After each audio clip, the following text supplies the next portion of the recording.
آمن الرسول بما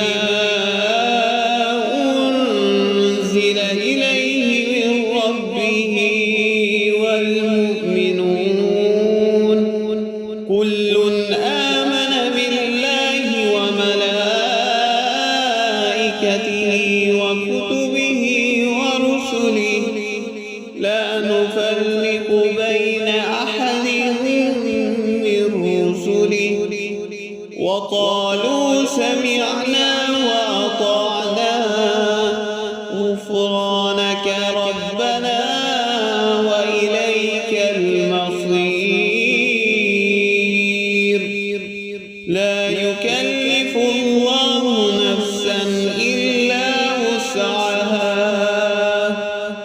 لها ما كسبت وعليها ما اكتسبت ربنا لا تؤاخذنا إن نسينا أو أخطأنا ربنا ولا تحمل